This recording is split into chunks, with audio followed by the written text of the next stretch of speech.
Hallelujah, praise the Lord. உங்கள் எல்லாரையும் இயேசுவின் நாமத்தினால இந்த ரிவைவல் வர்ஷிப்புக்கு வரவேற்கிறோம். ஆமென். இந்த நாள் கர்த்தர் உண்டு பண்ணின நாள். ஆமென். இதில் நம்ம களி கூர்ந்து மகிழ கடுவோம் வசனம் சொல்லுது. ஆண்டவருக்கு நம்ம நன்றி சொல்லி துதித்து ஆராதிக்க வந்திருக்கிறோம்.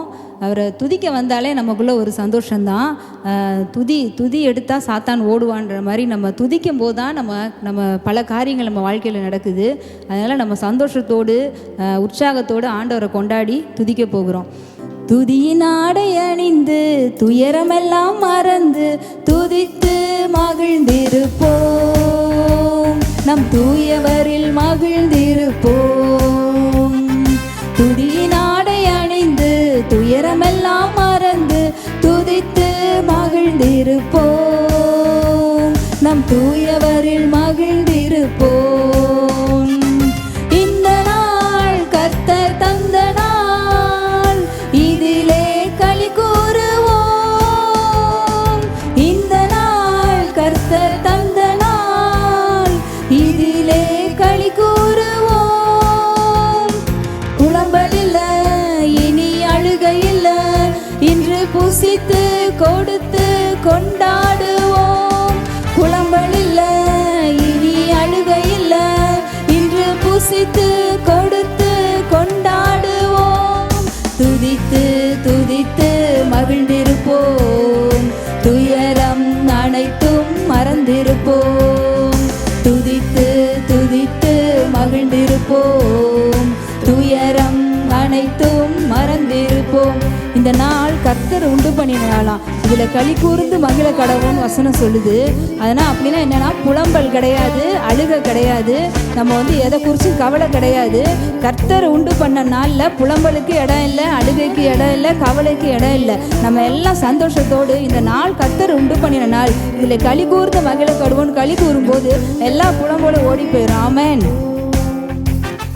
கர்த்தருக்குள் நாம் மகிழ்ந்திருந்தால் அதுதானே நமது பலன். கர்த்தருக்குள் நாம் மகிழ்ந்திருந்தால் அதுதானே நமது பலன்.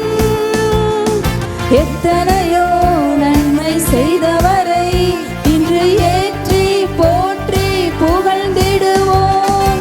எத்தனையோ நன்மை செய்தவரை இன்று ஏற்றி போற்றி புகழ்ந்திடுவோம். துதித்து துதித்து மகிழ்ந்திருப்போம், துயரம் அனைத்தும் மறந்திருப்போம். துதித்து துதித்து மகிழ்ந்திருப்போம், துயரம் அனைத்தும் மறந்திருப்போம். துதியின் ஆடை அணிந்து துயரமெல்லாம் மறந்து துதித்து மகிழ்ந்திருப்போம், நம் தூயவரில் மகிழ்ந்திருப்போம். கர்த்தருக்குள் நாம் மகிழ்ந்திருந்தால் அதுதானே நம் பலன். வசனம் சொல்லுது, கர்த்தருக்குள் மன மகிழ்ச்சியாக இருப்பதே நம்முடைய பலன் சொல்லுது. நம்முடைய பலனே எங்கே இருக்குன்னா, கர்த்தருக்குள்ள நம்ம எவ்வளோ மகிழ்ச்சியாக இருக்கிறோமோ அதில் தான் பலன் இருக்குது. நம்ம கவலைப்படப்பட புலம்ப நம்மளுடைய பலன் எல்லாம் கொஞ்சம் கொஞ்சமாக குறைஞ்சிட்டே வருமா. அதே இது நீங்கள் கர்த்தருக்குள்ள மகிழ்ச்சியாக இருக்குது, சந்தோஷமாக துதிச்சு பாருங்கள், உங்களோட பலன் இன்னும் அதிகமாயிட்டே போகும். ஆமென். ஹல்லேலூயா. நன்றியோடும் புகழ் பாடலோடும் அவர் வாசலில் நுழைந்திடுவோம். நன்றியோடும் புகழ் பாடலோடும் அவர் வாசலில் நுழைந்திடுவோம். நல்லவரே, கிருபை உள்ளவரே என்று நாளெல்லாம் உயர்த்திடுவோம். நல்லவரே, கிருபை உள்ளவரே என்று நாளெல்லாம் உயர்த்திடுவோம். துதித்து துதித்து மகிழ்ந்திருப்போம், துயரம் அனைத்தும் மறந்திருப்போம். துதித்து துதித்து மகிழ்ந்திருப்போம், துயரம் அனைத்தும் மறந்திருப்போம். துதியின் ஆடை அணிந்து துயரமெல்லாம் மறந்து துதித்து மகிழ்ந்திருப்போம், நம் தூயவரில் மகிழ்ந்திருப்போம்.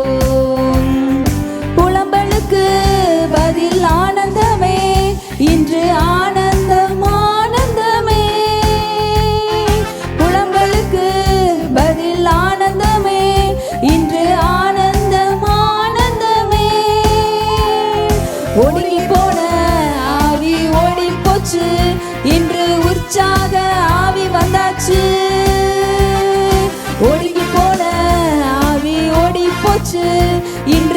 உற்சாக ஆவி வந்தாச்சு.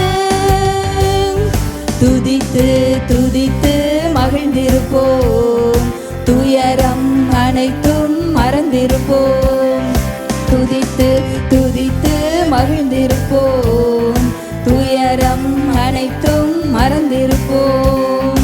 துதியின் ஆடை அணிந்து துயரமெல்லாம் மறந்து துதித்து மகிழ்ந்திருப்போம், நம் தூயவரில் மகிழ்ந்திருப்போம். நம்ம துதிக்க துதிக்க புலம்பலுக்கு பதில் எல்லாம் ஆனந்தமாக மாறுதான். நம்ம புலம்பிக்கிட்டு இருந்த காரியங்கள் எல்லாம் புலம்பல் எல்லாம் ஆனந்தமாக மாறுது. ஒடுங்கி போன ஆவிக்கு நம்ம வாழ்க்கையில் இடமே கிடையாது.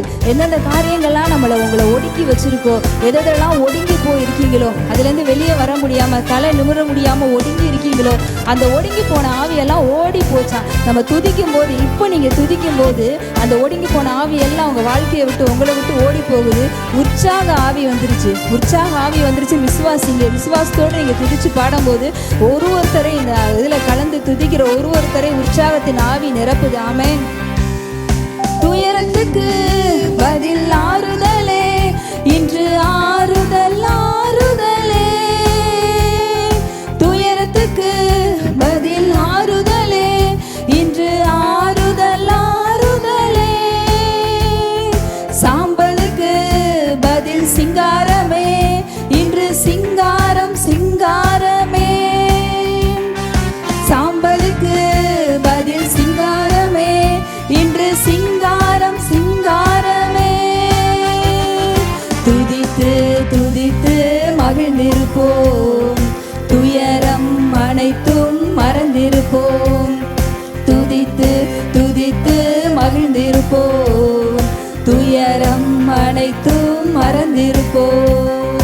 துதியின் ஆடை அணிந்து துயரமெல்லாம் மறந்து துதித்து மகிழ்ந்திருப்போம், நம் தூயவரில் மகிழ்ந்திருப்போம். துதியின் ஆடை அணிந்து துயரமெல்லாம் மறந்து துதித்து மகிழ்ந்திருப்போம், நம் தூயவரில் மகிழ்ந்திருப்போம். ஹல்லேலூயா. ரப ஷகதர பலரு விரபதரலரபா ஓரியா கரபஹதியான் தரலகதுனி ஷகதபதுலர பலதியா துரலரோனோ ஓப்தலஹி தகலோ மனஹம் தரகரலரோ. ஆண்டவரே, அப்பா, எங்கள் புலம்பலுக்கு பதில் எல்லாம் ஆனந்தத்தை கொடுத்ததுக்காக நன்றி சொல்கிறோம்ப்பா.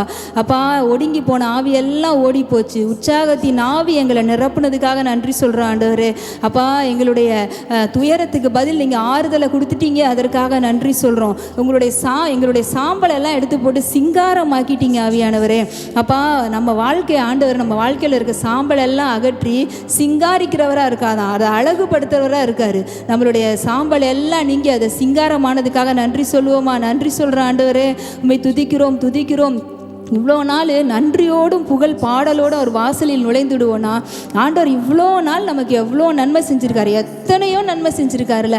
அந்த நன்மையை நினச்சி நினச்சி நினச்சி நம்ம துதிக்கும் போது, நன்றி சொல்லும்போது, இன்னும் நமக்கு நடக்க வேண்டிய காரியங்கள் எல்லாம் ஆட்டோமேட்டிக்காக எல்லா தடைகளும் விலகி நமக்கு எல்லாம் ஓப்பன் டோர்ஸ் உண்டாகும். அதுக்கு ஒரே கீ என்னன்னா, நம்ம நன்றி சொல்கிறது தான். நம்ம வாயை திறந்து, ஆண்டவரே எனக்கு இவ்வளோ நன்மை செஞ்சீங்களே, ஆண்டவரே இவ்வளோ காரியங்களை என் வாழ்க்கையில் செஞ்சுருக்கீங்களே, எப்படி இருந்த என்ன இந்த இவ்வளோ நிலைமையில நீங்கள் உயர்த்தி வச்சிருக்கீங்களே ஆண்டவரேன்னு நினச்சி நன்றி சொல்லும்போது, இன்னும் உங்கள் வாழ்க்கையில் நீங்கள் என்னென்ன காரியங்கள்லாம் எதிர்பார்க்குறீங்களோ அதையெல்லாம் நிறைவேற்ற ஆண்டவர் வல்லவராக இருக்கிறாரு. அதனால் அப்படியே அதை நினச்சி ஆண்டவருக்கு துதித்து நன்றி சொல்லுவோம். ஹல்லேலூயா. ரபலபரபாம்.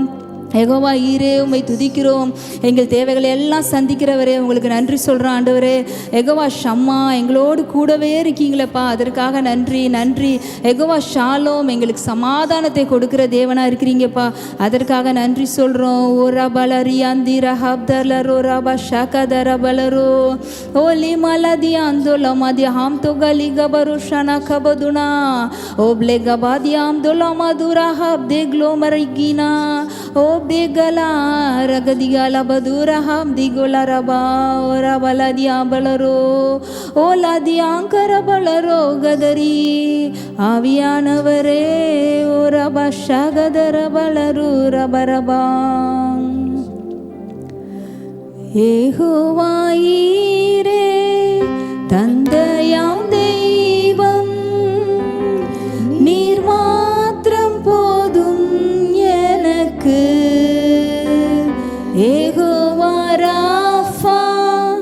சுகம் தரும் தெய்வம், உம் தழும்புகளால் சுகமானோம். யெகோவா ஷம்மா, என் கூட இருப்பீர், என் தேவையெல்லாம் சந்திப்பீர். யெகோவா ஷம்மா, என் கூட இருப்பீர். ஆண்டவரை பார்த்து சொல்லுங்க, நீங்க மாத்திரம் போதுன்னு சொல்லுவோமா? எல்லாரும் சொல்லுங்க, நீர் மாத்திரம் போதும், நீர் மாத்திரம் போதும், நீங்க மட்டும் போதும் ஆண்டவரே, மாத்திரம் போதும் எனக்கு. நீர் மாத்திரம் போதும், நீர் மாத்திரம் போதும், நீர் மாத்திரம் போதும் எனக்கு. யெகோவா எலோஹிம், சிருஷ்டிப்பின் தேவனே, உம் வார்த்தையால் உருவாக்கினீர். யெகோவா பரிசுத்தர், உன்னதர் நீரே, உம்மை போல் வேறு தேவனில்லை. யெகோவா ஷாலோம், உம் சமாதானம் தந்தீர் என் உள்ளத்திலே. யெகோவா ஷாலோம், உம் சமாதானம் தந்தீர் என் உள்ளத்திலே. எல்லாம் சொல்லுங்க, நீர் மாத்திரம் போதும், நீர் மாத்திரம் போதும், நீர் மாத்திரம் போதும் எனக்கு. நீர் மாத்திரம் போதும், நீர் மாத்திரம் போதும், நீர் மாத்திரம் போதும் எனக்கு. அவர் எப்படிப்பட்ட தேவனா? அவர் வந்து யெகோவா எலோஹிம். எலோஹிம்னா சிருஷ்டிப்பின் தேவனா. அவர் வந்து சிருஷ்டி கர்த்தர். அவருடைய வார்த்தையால் தான் இந்த அண்ட சராசரங்கள், இந்த அகில உலகத்தையும் அவர் உண்டாக்குனார்.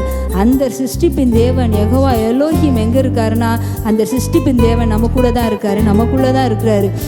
அதனால் இப்போ ஆண்டவர் நம்மளை எப்படி வச்சுருக்காருன்னா, அவர் எப்படி வார்த்தையால் இந்த பூமியை, அந்த அண்ட சராசரங்களை உருவாக்குனாரோ, அதே வார்த்தையினால தான் நம்ம லைஃப்பில் நம்ம ஒரு காரியங்களையும் உருவாக்குகிற, அந்த சிருஷ்டிக்கிற அந்த தன்மை ஆண்டவர் நமக்குள்ளே வச்சுருக்காரு.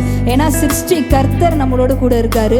அந்த சிருஷ்டிப்பின் தேவன் நம்மளோட கூட இருக்கனால நம்ம வாழ்க்கையில் ஒரு காரியங்களையும் அவருடைய வார்த்தையை கொண்டு நம்மளால் சிருஷ்டிக்க முடியும்.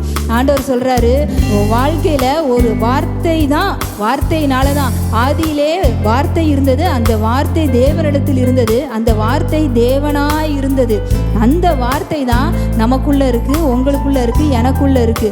அந்த வார்த்தையை எடுத்து நீங்க பேசும்போது உங்கள் வாழ்க்கையில் ஒரு காரியங்கள் மீதும், உங்கள் ஃபினான்ஸ் பிரச்சனைகளா அதன் மீது, உங்களுடைய பலவீனமான காரியங்கள் மீது, உங்கள் சரீர பிரச்சனைகள் எல்லாவற்றின் மீதும் அந்த வார்த்தையை நீங்கள் பேசும்போது அது வந்து சிருஷ்டிக்கப்படுதான். அந்த வார்த்தை வந்து உருவாக்குது. நீங்கள் எப்படி உருவாகணும்னு நினைக்கிறீங்களோ ஆண்டவருடைய வார்த்தையை எடுத்து பேசுங்க. இந்த வேளையில் விசுவாசத்தோடு ஆண்டவருடைய வார்த்தையை எடுத்து ஒரு காரியங்கள் மீதும் பேசும்போது யெகோவா எலோஹிம் சிருஷ்டிப்பின் தேவனுடைய பிள்ளைகள் நம்ம அந்த சிருஷ்டிப்பின் தேவனுடைய பிள்ளைங்களா நம்ம இருக்கிறனால நம்ம வாழ்க்கையிலேயே நம்ம வார்த்தையை கொண்டு பேச எல்லா காரியங்களும் உருவாக்கப்படுது. ஆண்டவர் சொல்றாரு, நீ பேசு, வார்த்தையை எடுத்து பேசு. நீ பேசும்போது காரியங்கள் எல்லாம் மாறுதலாய் முடியும், காரியங்கள் எல்லாம் மாறுதலாய் முடியும் அப்படின்னு ஆண்டவர் சொல்றாரு. ஹல்லேலூயா ரபலபரபம். யெகோவா எலோஹிம் சிருஷ்டிப்பின் தேவன், உம் வார்த்தையால் உருவாக்கினீர். யெகோவா பரிசுத்தர், உன்னதர் நீரே, உம்மை போல் வேறு தேவனில்லை. யெகோவா ஷாலோம், உம் சமாதானம் தந்தீர் என் உள்ளத்திலே.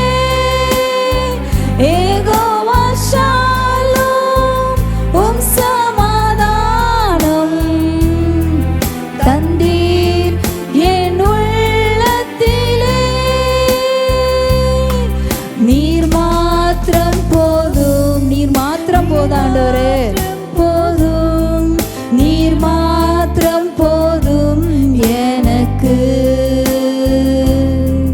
நீர் மாத்திரம் போதும், நீர் மாத்திரம் போதும், நீர் மாத்திரம் போதும் எனக்கு. இயேசுவே நீரே என் ஆத்ம நேசர், என் மேல் எவ்வளவு அன்பு கூர்ந்தீர்,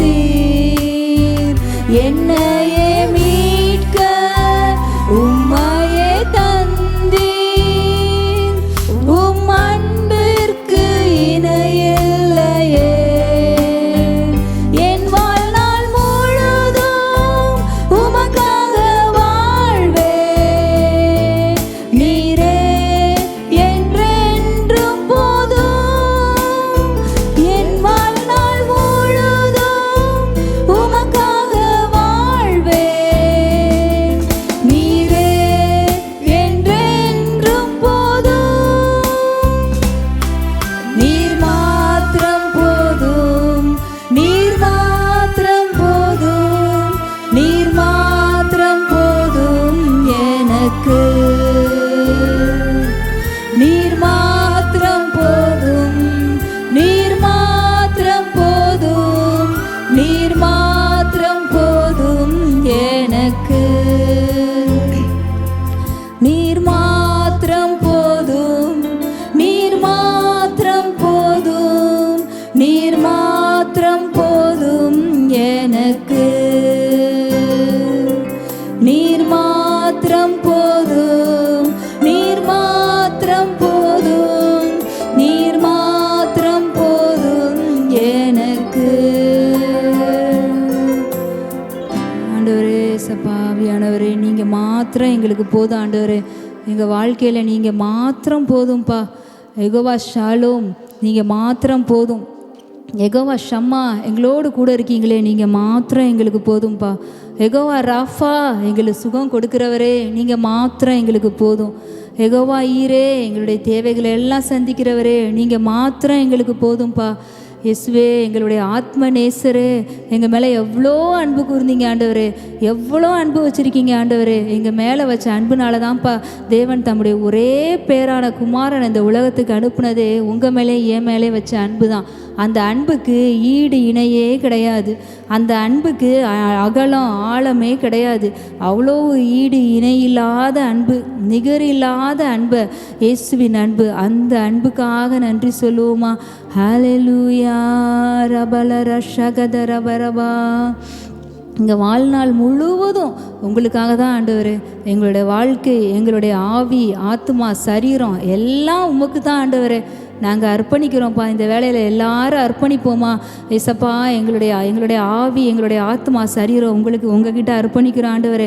உமக்கு தான் ஆண்டவரே. எங்களுடைய வாழ்க்கையை உங்களுக்கு தான் ஆண்டவரே. நாங்கள் உங்களுக்கு தான் ஆண்டவரே. எங்களை எடுத்து பயன்படுத்துங்க ஆண்டவரே. உங்கள் சித்தம் எங்கள் வாழ்க்கையில் நிறைவேறட்டும்னு சொல்லுவோமா? அவுர பலரியா ஷகதர பலரபரபா. எப்படி ஒரு குயவன் அந்த களிமண்ணை தன் இஷ்டம் போல வணைகிறானோ, அது மாதிரி தான் நம்ம ஆண்டவருடைய கரத்தில் ஒரு களிமண் போல தான் இருக்கும். குயவன் கையில் இருக்க பாத்திரம் மாதிரி தான் நம்ம அவருடைய கரத்தில் இருக்கிறோம். அது அந்த பாத்திரம் தாய் இஷ்டத்துக்கு தாய் எப்படி உருவாகணுமோ அது மாதிரி அது வணைகிறதுக்கு அந்த பாத்திரம் ஒரு நாளும் நினைக்காது. அந்த குயவன் எப்படி விரும்புகிறாரோ அதுபடி தான் அந்த பாத்திரம் வணையப்படும். அதே மாதிரி தான் அப்பா, நீங்கள் உங்கள் கையில் இருக்க பாத்திரம்னு சொல்லுங்கள். நம்ம எல்லாருமே அவருடைய கையில் இருக்கிற பாத்திரம். ஆண்டவர் நம்மளை எப்படி எப்படிலாம் டிசைன் பண்ணணும்னு நினைக்கிறாரோ, நம்ம வாழ்க்கையை எப்படி எப்படிலாம் உருவாக்கணும்னு நினைக்கிறாரோ, நம்மளை எப்படி அலங்கரிக்கணும்னு நினைக்கிறாரோ, அவருக்காக எடுத்து நம்மளை எப்படி யூஸ் பண்ணணும்னு நினைக்கிறாரோ, எல்லாத்துக்கும் 100% அவர்கிட்ட நம்மளை சரண்டர் பண்ணுவோமா? நம்ம விரும்புகிறபடி இருந்தால், நம்ம நினைக்கிறபடி நம்ம வணையப்பட்டோம்னா அதில் நம்ம எந்த ஆசீர்வாதத்தையும் பார்க்க முடியாது. ஆனால் ஆண்டவர் கரத்தில் முழுவதுமாக நம்மளை ஒப்பு கொடுத்துட்டோம்னா, அவர் விரும்புகிறபடி நம்மளை வணையும் போது நம்ம வாழ்க்கையை முழுவதும் அவர் கரத்தில் கொடுத்துட்டோம்னா அவர் பார்த்துக்குவார். எல்லாம் அவர் பார்த்துக்குவார். அவர் நம்மளை எடுத்து பயன்படுத்துவார். அவருடைய நாம மகிமைக்காக ஆண்டவர் நம்மளை பயன்படுத்துவார். எல்லாரும் அவர்கிட்ட ஒப்பு கொடுப்போமா? இந்த வேலையில் ஊரபலர ஷகதபரபா அர்ப்பணிக்கிறோம் ஆண்டவரே, எங்களை ஒப்பு கொடுக்குறோம்ப்பா, சரண்டர் பண்ணுறோம் ஆண்டவரே, சரண்டர் பண்ணுறோம். ஹோலி ஸ்பிரிட் ஃபுல் கண்ட்ரோல் உங்ககிட்ட கொடுக்குறோம் ஆவியானவரே. எங்களுடைய வாழ்க்கையை நீங்கள் ஆளுகை செய்யுங்க ஆவியானவரே. எங்களுடைய ஆவி, ஆத்மா, சரீரம், எங்களுடைய எண்ணங்கள் எல்லாவற்றையும் நீங்கள் ஆளுகை செய்யுங்க ஆவியானவரே. நாங்கள் வேண்டாம் ஆண்டவரே, நீங்கள் பெருகுங்க. நீர் பெருகவும் நாங்கள் சிறுகவும் வேணும் ஆண்டவரே. அப்பா நாங்கள் சிறுகணும்ப்பா, நீங்கள் பெருகுங்க ஆண்டவரே. எங்களுக்குள்ளேருந்து நீங்கள் பெருகுங்க, நீங்கள் வெளிப்படுங்க, நீங்கள் மேன்மைப்படுங்க, நீங்கள் மகிமைப்படுங்க, நீங்கள் உயர்த்தப்படுங்க ஆவியானவரே. ஹல்லேலூயா. அப்பா இந்த ஆராதனை முழுவதும் ஆவியானவரே எங்களோடு கூட நீ இடைப்பட்டதுக்காக, பேசினதுக்காக நன்றி சொல்கிறோம். இந்த அப்பா எங்களை அர்ப்பணிக்கிறோம் ஆண்டவரே. எங்களை எடுத்து நீங்கள் பயன்படுத்துறதுக்கு எங்களை விட்டு கொடுத்துருக்குறோம். உங்கள் கரத்தில் முற்று முடி எங்களை தாழ்த்தி அர்ப்பணிக்கிறோம். இயேசுவின் நாமத்தில் வேண்டிக் கொள்கிறோம் நல்ல பிதாவே, ஆமென். பிரைஸ் லார்ட், ஹல்லேலூயா. மீண்டும் இந்த ரிவைவல் வொர்ஷிப் மூலமாக உங்களை சந்திப்பதில் மிகவும் மகிழ்ச்சி. இயேசு கிறிஸ்துவினாலே உங்கள் அனைவருக்கும் நான் வாழ்த்துக்களை தெரிவித்துக் கொள்கிறேன். மத்தேயு 6வது அதிகாரம் 32வது வசனத்தை ஆதாரமாக வைத்து நாம் தேவனுடைய வார்த்தையை தியானித்து வருகிறோம். இன்றைக்கு கூட சங்கீதம் 37வது அதிகாரம் 16வது வசனத்தை பார்ப்போம். அநேக துன்மார்க்கருக்குள்ள செல்வ திரட்சியை பார்க்கிலும் நீதிமானுக்குள்ள கொஞ்சமே நல்லது. இன்னைக்கு யாருமே பார்த்தீங்கன்னா கொஞ்சத்தை நல்லதாகவே பார்க்கறது இல்லைங்க. ஆண்டவர் பார்த்தீங்கன்னா கொஞ்சத்தை நல்லதாக பார்க்குறாரு. ஆனால் இன்னைக்கு உலகம் என்ன தெரியுமா, எனக்கு கொஞ்சம் படிப்பறிவு தான் இருக்குது, எனக்கு கொஞ்சம் பலம் தான் இருக்குது, கொஞ்சம் ஞானம் தான் இருக்குது, கொஞ்சம் எல்லாமே கொஞ்சம் தான் இருக்குது, இதெல்லாம் எனக்கு கொஞ்சமாக தான் இருக்குது அப்படின்னு பார்க்குறோம். அந்த கொஞ்ச நாள் என்னமாயிடுது, எல்லாத்துக்கும் ரொம்ப ஒரு மட்டமாக நினைக்கிறது, ரொம்ப ஒரு அடிமட்டமாக நினைக்கிறது. கொஞ்சம் தானே இருக்குது. உங்கள் சபையா பாஸ்டர், உங்கள் சபையில் எத்தனை பேர் இருக்கிறாங்க? 20-30 பேர் அப்படின்னு சொன்னோன்னா கொஞ்சம் அவ்வளோதானா அப்படின்னு நினைக்கிறது. ஸோ இங்கே பாருங்கள், இன்றைக்கி இந்த உலகம் கொஞ்சம்னு சொன்னாலே ரொம்ப கேவலமாக பார்ப்பாங்க, கொஞ்சம் தானா அப்படின்னு. ஆனால் ஆண்டவர் என்னம்மா சொல்கிறாரு பாருங்களேன், கொஞ்சம் நல்லது அப்படின்னு சொல்கிறாரு. துன்மார்க்கருக்குள்ள செல்வ திரட்சி, எத்தனை கோடியாக இருக்கலாம், நம்பர் 1 பணக்காரனாக இருக்கிறான், அவனுக்குள்ளே இருக்கிற செல்வ திரட்சியை காட்டிலும் பார்த்தீங்கன்னா நீதிமான் கிட்ட இருக்கிற கொஞ்சம் நல்லது. அதான் போன வாரம் பார்த்தோம். ஏன்னா இந்த கொஞ்சம் கர்த்தரிடத்திலிருந்து வந்தது. இங்கே பாருங்க, இன்னைக்கு ஒரு பெரிய ஒரு பணக்காரர் இருக்கான்னு வச்சுக்கோங்களேன், அவன் அக்கௌண்ட்டில் பல கோடி பணம் இருக்கும். அவன் என்னமா சொல்லுவான், இது என்னுடைய பலத்தினால நான் சம்பாதிச்சது, என்னுடைய ஞானத்தினால நான் சம்பாதிச்சது, என்னுடைய அப்பா அம்மா எனக்கு சேர்த்து வச்சது, என்னுடைய பிஸ்னஸ்னால நான் சம்பாதிச்சதுன்னு சொல்லுவான். ஆனால் ஆண்டவருடைய பிள்ளைகள், ஆண்டவராக இயேசு கிறிஸ்துவின் பிள்ளைகள், பேக்கெட்டில் ஒரு 10 ரூபா இருக்குன்னு வச்சுக்கோங்களேன், அவங்க என்னமா சொல்லுவாங்க, இந்த 10 ரூபாயை கொடுத்தது என் ஆண்டவராகிய இயேசு கிறிஸ்து. ஹல்லேலூயா. நம்ம கையில் ஒரு 100 ரூபீஸ் மினிமம் ஒரு கொஞ்சம் பணம் இருந்தாலும் பாருங்க, அந்த கொஞ்சம் இருக்கல, நம்ம என்னமா சொல்லுவோம், இதை கொடுத்ததே ஆண்டவரா. இந்த உன்கிட்ட இருக்கிற பணம் எங்கிருந்து வந்திருக்கலாம், அது எந்த ஒரு நீ துன்மார்க்க செயல்ல இருந்து நீ சம்பாதிச்சிருக்கலாம், இல்லை உன் உடல் உழைப்புலே நீ கூட நீ சம்பாதிச்சிருக்கலாம், உன்னுடைய சம்பாத்தியமா இருக்கலாம். ஆனால் என்கிட்ட இருக்கு பித்தியா, அந்த கொஞ்சம் பணமா இருக்கட்டும், கொஞ்சம் செல்வமா இருக்கட்டும், இல்லை கொஞ்சம் ஞானமா இருக்கட்டும், இல்லை கொஞ்சம் அறிவா இருக்கட்டும், ஏதோ கொஞ்சம் என்கிட்ட இருக்கிற கொஞ்சம் தாளந்தா இருக்கட்டும், என்கிட்ட இருக்கிற கொஞ்சம் சபை விசுவாசியா இருக்கட்டும், அது ஏதோ ஒன்று என்கிட்ட இருக்கிற கொஞ்சம் இருக்குல்ல, அந்த கொஞ்சம் கர்த்தரிடத்தில் இருந்து வந்தது, அது பரலோகத்தில் இருந்து வந்தது. ஹல்லேலூயா. இங்க பாருங்க, அந்த மாதிரி ஆண்டவர் பைபிளில் ஒரு 2-3 பேரை நம்ம பார்க்க போகிறோம். கொஞ்சோண்டு கொடுத்துட்டு அந்த கொஞ்சம் அந்த உலகத்தையே மிஞ்சுற அளவுக்கு, இன்றளவும் பேசுகிற அளவுக்கு மாறின காரியங்கள் நம்ம பார்க்க போகிறோம். இங்கே பாருங்கள், 1 ராஜாக்கள் 17வது அதிகாரம் 12வது வசனம். அதற்கு அவள் பானையிலே ஒரு பிடி மாவும் கலயத்தில் கொஞ்சம் எண்ணெயுமே அல்லாமல் என்னிடத்தில் ஒரு அடையும் இல்லை என்று உம்முடைய தேவனாகிய கர்த்தருடைய ஜீவனை கொண்டு சொல்லுகிறேன். இதோ நானும் என் குமாரனும் சாப்பிட்டு செத்து போக அதை எனக்கும் அவனுக்கும் ஆதாயப்படுத்துகிறதற்கு 2 விறகு பொறுக்குகிறேன் என்றாள். அப்பொழுது எலியா அவளை பார்த்து, பயப்படாதே, நீ போய் உன் வார்த்தையின்படியே ஆயத்தப்படுத்து, ஆனாலும் முதலில் அதில் எனக்கு ஒரு சிறிய அடையை பண்ணி என்னிடத்தில் கொண்டு வா, பின்பு உனக்கும் உன் குமாரனுக்கும் பண்ணலாம் அப்படின்னு சொல்கிறத பார்க்குறாங்க. பாருங்கள், ஒரு பிடி மாவும் கலையத்திலே கொஞ்சம் எண்ணெயும் அதுதான் இருந்துச்சு.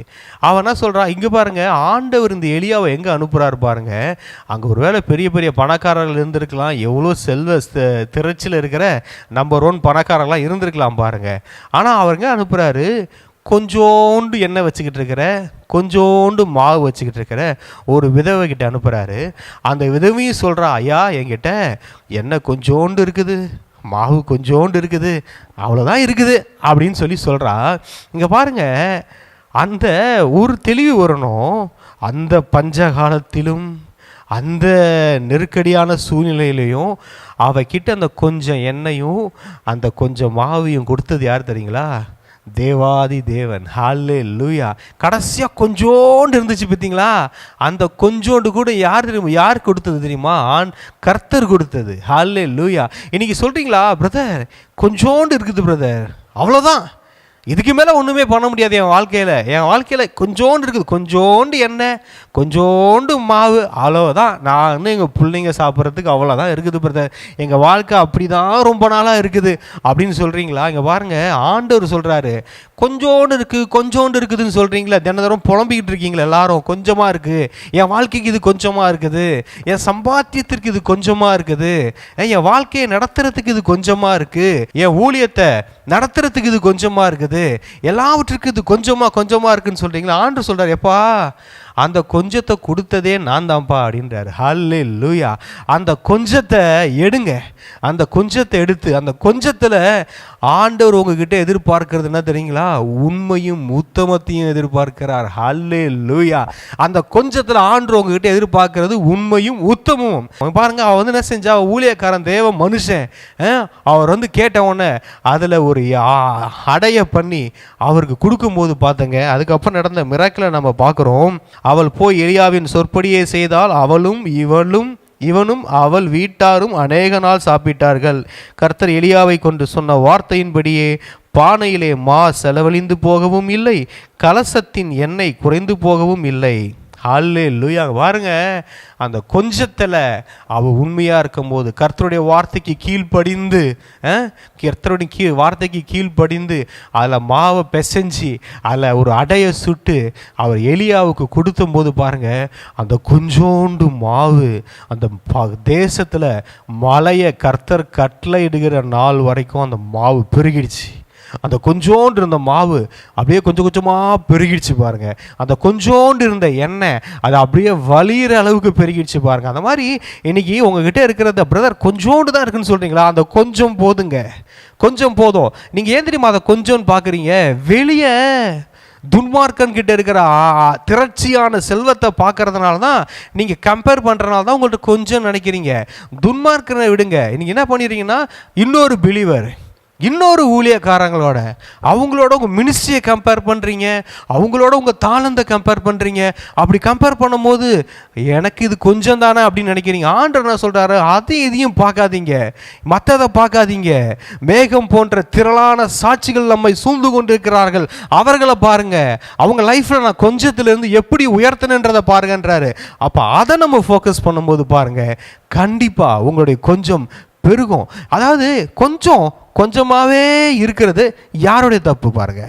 ஆண்டவர் அற்பமான ஆரம்பத்தை யார் அசட்டை பண்ண முடியும் அப்படின்னு சொல்கிறாரு. அற்பமான ஆரம்பம் சம்பூர்ணமான முடிவு, இதெல்லாம் ஓகே தான். அப்போ கொஞ்சத்தை வைக்கிறாரு, அந்த கொஞ்சமாகவே இருக்கிறதுக்கு யார் காரணம்? ஆண்டவர் உங்கள் வாழ்க்கையில் ஒரு கொஞ்சத்தை வைக்கிறாருல, அது கொஞ்சமாகவே இருக்கணும் அவர் விரும்புறது இல்லைங்க, அதுலேருந்து அப்படியே பெருக்க வரணும்னு நினைக்கிறாரு. நம்ம தான் அந்த கொஞ்சத்தை பெருக்குகிறவளாக இருக்கணும். நம்ம அந்த கொஞ்சத்தில் உண்மையும் உத்தமமாக இருக்கும்போது, தேவனுடைய வார்த்தைக்கு நாம் கீழ்ப்படியும் போது அங்கே பெருக்கத்தை பார்க்குறோம். அதே மாதிரி இன்னொரு இடத்துல பார்க்குறோம், மத்தேயு 14வது அதிகாரம் 16-17 வசனத்தை நம்ம பார்க்கலாம். இயேசு அவர்களை நோக்கி, அவர்கள் போக வேண்டுவதில்லை, நீங்களே அவர்களுக்கு போஜனம் கொடுங்கள் என்றார். அதற்கு அவர்கள், இங்கே எங்களிடத்தில் 5 அப்பமும் 2 மீன்களுமே இயலாமல் வேறொன்றும் இல்லை என்றார்கள். அவைகளை என்னிடத்தில் கொண்டு வாருங்கள் என்றார். அப்பொழுது அவர் ஜனங்களை புல்லின் மேல் பந்தியிருக்க கட்டளையிட்டு அந்த 5 அப்பங்களையும் அந்த 2 மீன்களையும் எடுத்து வானத்தை அண்ணாந்து பார்த்து ஆசீர்வதித்து அப்பங்களை பிட்டு சீஷர்களிடத்தில் கொடுத்தார். சீஷர்கள் ஜனங்களுக்கு கொடுத்தார்கள். எல்லாரும் சாப்பிட்டு திருப்தி அடைந்தார்கள். மீதியான துணிக்கைகளை 12 கூடை நிறைய எடுத்தார்கள். ஹல்லேலூயா. அங்கே பாருங்க, அன்றைக்கி பாருங்கள், அந்த சின்ன பையன்கிட்ட தான் இருந்துச்சு, யாருக்கிட்டையுமே இல்லை. அப்போ அந்த சிறு பையனுக்கிட்ட தான் ஒரு 5 அப்போ 2 மீன் இருந்துச்சு. அந்த பையன் அதை கொண்டு வந்து அந்த 5 அப்போ 2 மீனை ஆண்டவர்கிட்ட கொடுக்குறான். அப்போ அது கொடுக்கும்போது பார்த்தீங்கன்னா அந்த 5 அப்போ 2 மீனை ஆண்டவர் பிளெஸ் பண்ணி எல்லாருக்கும் கொடுக்குறாரு. எல்லாரும் சாப்பிட்டு திருப்தி அடைந்தார்களாம். அங்கே பாருங்கள், இந்த திரளான ஜனத்துக்கு இந்த 5 அப்போ இந்த 2 மீன் பார்த்தீங்கன்னா கொஞ்சம்தான், ரொம்ப கொஞ்சம், ரொம்ப ரொம்ப கொஞ்சம். இந்த பையன்கிட்ட வந்து பார்த்தீங்கன்னா, இப்போ இந்த பையன் இருந்தான் பார்த்தீங்களா, அந்த பையன்கிட்ட கேட்ட உடனே அவன் வந்து அந்த 5 அப்போ 2 மீனை வந்து கொடுக்குறான். அவனுக்கு என்ன தெரியும் பாருங்க, இந்த 5 அப்போ 2 மீன் இவ்வளோ பெரிய கூட்டத்துக்கு இது பத்தவா போகுது, என்ன செய்ய போகிறாங்க, இது நானே சாப்பிட்றலாம் அப்படின்னு நினைக்கலாம் இல்லையா? ஆனால் அந்த பையன் பாருங்கள், இங்கே என்ன இருக்குது, சீஷர்கள் வந்து கேட்குறாங்க, உங்கள்கிட்ட ஏதாவது இருக்குதா, நீங்கள் எதாவது வச்சுருக்கீங்களாப்பா, ஏதாவது ஃபுட் ஏதாவது வச்சுருக்கீங்களா அப்படின்னு கேட்ட உடனே அந்த பையன் என்ன சொல்கிறான், என்கிட்ட இருக்கிறது இந்த ஃபுட்டு தாங்க, இந்த 5 அப்போ இந்த 2 மீன் இதை கொண்டு வந்து கொடுக்குறேன் அப்படின்றான். அப்போ அந்த சீஷர்கள் சொல்கிறாங்க, இங்கே எங்கள் இடத்துல 5 அப்பமும் 2 மீன்களுமே இல்லாமல் வேறொன்றும் இல்லை என்றார்கள். வேறு எதுவுமே இல்லை ஆண்டவரே, இந்தாங்க இந்த 5 அப்போ 2 மீன் தான் இருக்குது, இது என்ன பண்ண முடியும், இந்த திரளான ஜனத்துக்கு இதை வச்சு நம்ம என்ன பண்ண முடியும் அப்படின்னு கேட்குறாங்க. ஆண்டவரை பாருங்க, அதை எடுக்கிறாருங்க, அந்த 5 அப்போ 2 மீன் எடுத்து அதை ஆசீர்வதிக்கும் போது அது திரளான ஜனங்களை திருப்திப்படுத்துகிறதாய் மாறுகிறது. மீதம் 12 கூட எடுக்கக்கூடியதாய் மாறுகிறது. ஒன்று சொல்கிறேன், நல்லா கேட்டுங்க, உங்ககிட்ட அந்த கொஞ்சம் இருக்குது பார்த்தீங்களா, அது லட்சக்கணக்கான ஜனங்களை திருப்திப்படுத்துகிற கொஞ்சம். அந்த கொஞ்சம் தெரியுங்களா, அது கொஞ்சம் அந்த லட்சக்கணக்கான ஜனங்களை திருப்திப்படுத்தி மீதம் பல கூடைகளை எக்ஸ்ட்ராவாக எடுக்க வைக்கக்கூடிய கொஞ்சம். ஹல்லேலூயா. அந்த பையன்கிட்ட இருந்தது கொஞ்சம் பார்த்தீங்களா, அந்த கொஞ்சம் அவன் அந்த கொஞ்சத்தில் அவன் உண்மையாக இருந்தான் பாருங்க, உண்மையும் உத்தமமாக இருந்தான். அதை கேட்ட உடனே தான் மட்டும் வச்சு அதை சாப்பிட்டுக்காம இங்கே இருக்குதா அப்படின்னு கேட்ட உடனே அதை எடுத்து கொடுக்குறான். 3 நாளாக வந்து அவன் ஆண்டோடைய ப்ரீச்சிங்கை கேட்டிருப்பான் பாருங்க. அதில் வந்து வெளிப்பாடாக இருக்கலாம், ஆண்டோடைய வார்த்தைகள் அவனை தொட்டு இருக்கலாம், அவனுக்கு அந்த ஆண்டோடைய வார்த்தைகள் கண்டிப்பாக மினிஸ்ட்ரி பண்ணியிருக்கோம். அந்த 3ஆவது நாள் முடிவில் சீஷர்கள் வந்து கேட்குறாங்க, அப்பா இங்கே எல்லா திரளான கூட்டம் இருக்குது, இங்கே ஏதாவது ஃபுட் வச்சுருக்கீங்களா? அவங்க நினச்சிருப்பாங்க எல்லாம் ஒரு 100 அட்லீஸ்ட் ஒரு 100 பேர், ஒரு 10 பேராக எழுந்து இந்தாங்க எங்ககிட்ட ஃபுட் இருக்குது எல்லாம் கொடுப்பாங்க அப்படின்னு நினச்சிட்டு கேட்டுருந்துருக்கலாம் பாருங்க. ஆனால் ஒரே ஒரு பையன் 5 அப்பமும் 2 மீன் வந்து பாருங்க, அந்த கொஞ்சம் தான், அந்த கொஞ்சம் எல்லாத்தையும் திருப்திப்படுத்தியது.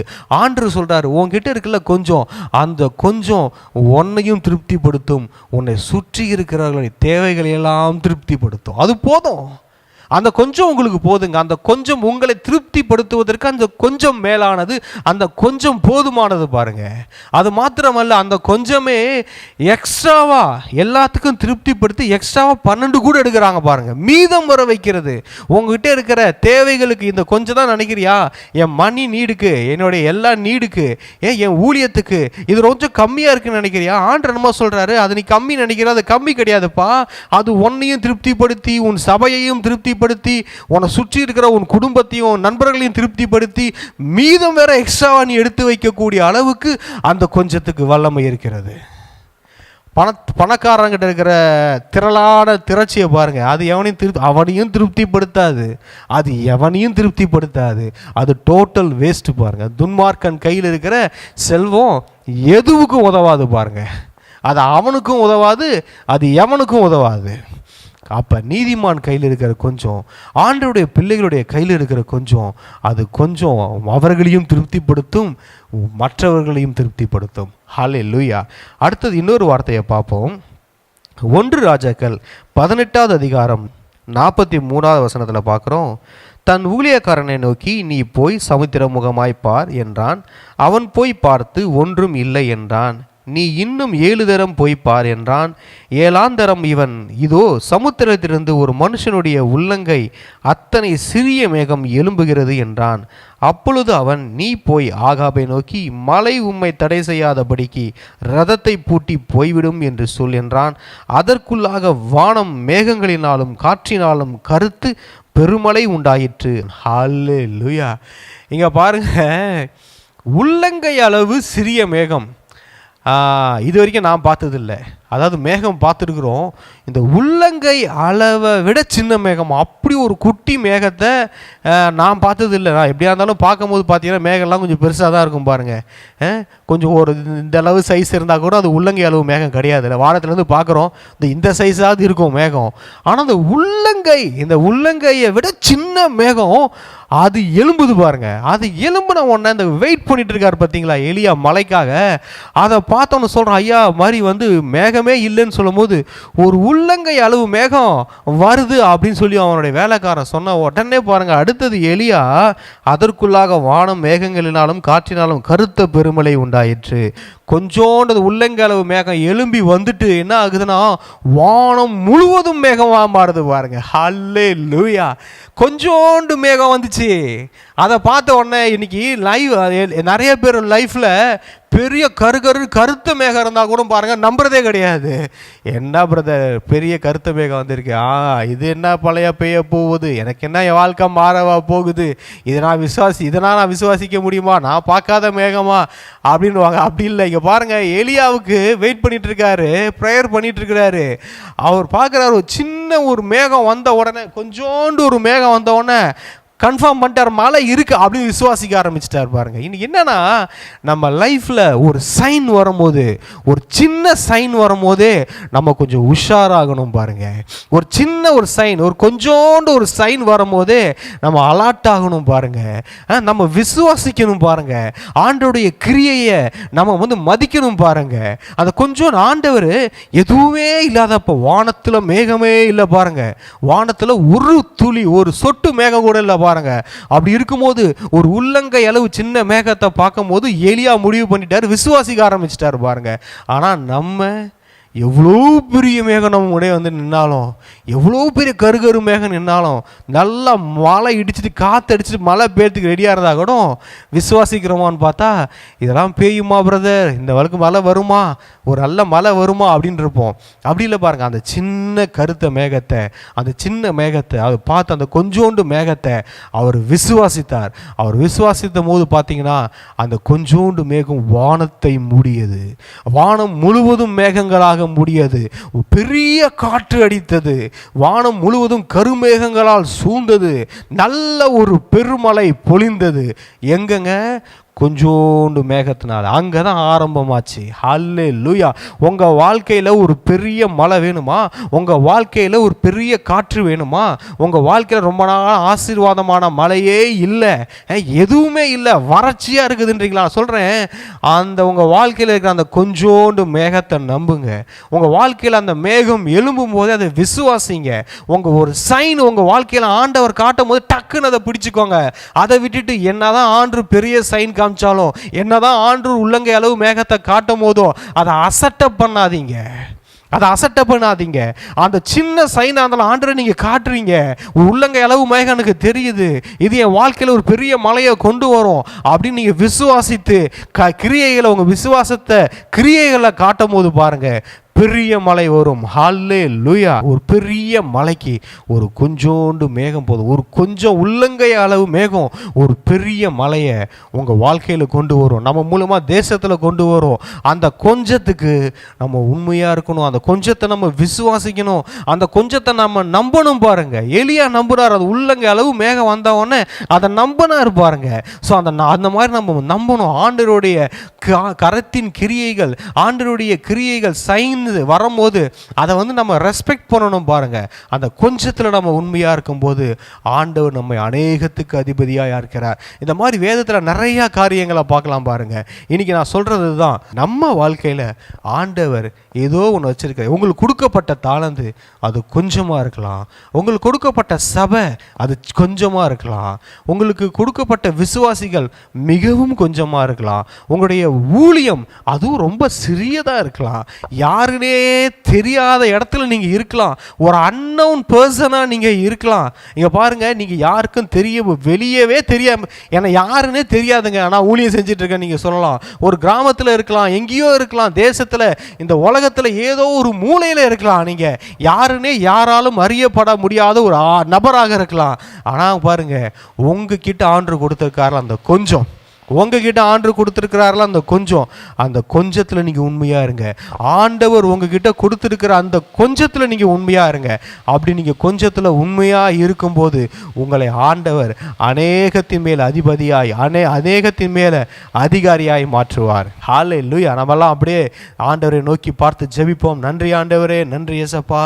ஆண்டவரே, இவ்வளவு நாள் நாங்கள் மற்றவர்கள் இருக்கிற திரட்சியை பார்த்தோம், ஊழியத்தில் கூட ஆண்டவரே மற்றவங்க எங்களை விட பெருசாக ஊழியம் செய்கிறாங்க, மற்றவங்க எங்களை விட நல்லா பிரசங்கம் பண்ணுறாங்க, மற்றவங்க எங்களை விட நல்லா பாடல் பாடுகிறார்கள், மற்றவர்கள் எங்களை விட நிறைய தாளந்து உள்ளவர்களாக இருக்கிறாங்க, மற்றவர்கள் எங்களை விட நல்லா ஊழியம் செய்கிறாங்க.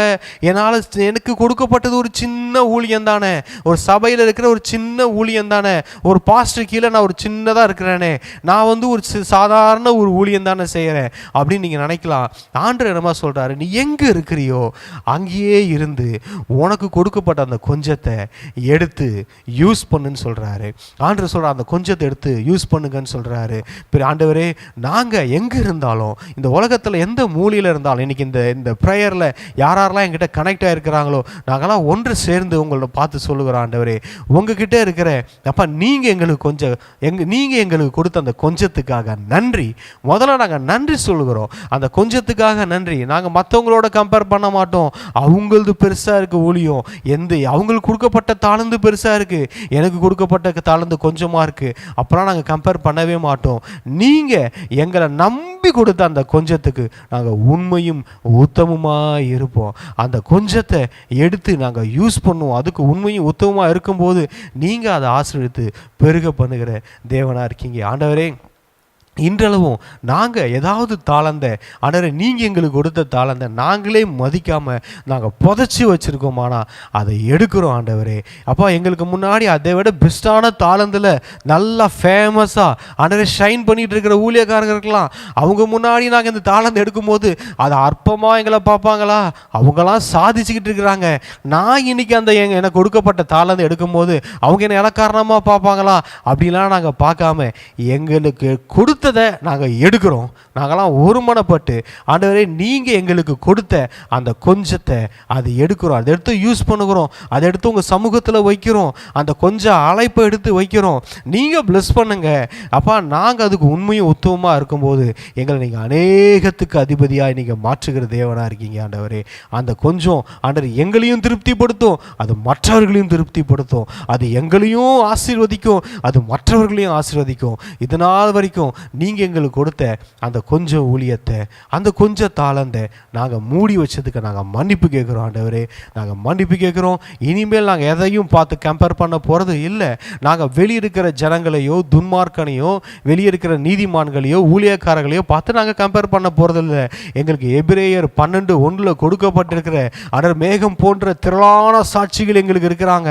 நாங்கள் அவங்கள தான் பார்க்க போகிறோம். அவங்கெல்லாம் கொஞ்சத்திலிருந்து ஆரம்பித்தவர்கள் தான். கொஞ்சத்திலிருந்து ஆரம்பித்து அவர்கள் அநேகத்துக்கு அதிபதியானதை நாங்கள் பார்க்கிறோம். அவர்கள் ராஜாக்களாய் ஆனதை பார்க்கிறோம். அவர்கள் அதிகாரிகளாய் ஆனதை பார்க்கிறோம். லட்சக்கணக்கான ஜனங்களை நடத்துகிறவர்களாய் ஆனதை நாங்கள் பார்க்கிறோம். பல பேர் ஆண்டுடைய ராஜ்யத்துக்குள்ள நடத்தினவர்களாக நாங்கள் பார்க்கிறோம் ஆண்டவரே. அந்த மாதிரி ஆண்டவரே, எங்களுக்கு இருக்கிற அந்த கொஞ்சத்தை நாங்கள் அந்த கொஞ்சம் எங்களுக்கு நீங்கள் நம்பி கொடுத்த அந்த கொஞ்சத்துக்கு உண்மையும் உத்தமமாய் இருக்க எங்களை நாங்கள் அர்ப்பணிக்கிறோம். அதுக்கு பரிசுத்த ஆவியானவரே எங்களை பலப்படுத்துங்க. உங்கள் பலத்தினால மாத்திரம்தான் ஆண்டவரே, உங்களுடைய வெளிப்பாடுகளால் மாத்திரம்தான் நாங்கள் அந்த கொஞ்சத்தில் இருக்க நாங்கள் உண்மையாக இருக்க முடியும். உங்களை நாங்கள் சார்ந்து கொள்கிறோம். உங்கள் கிருபையை நாங்கள் சார்ந்து கொள்ளும். உதவி செய்யும். இயேசுவின் நாமத்தில் பிதாவே, ஆமென்.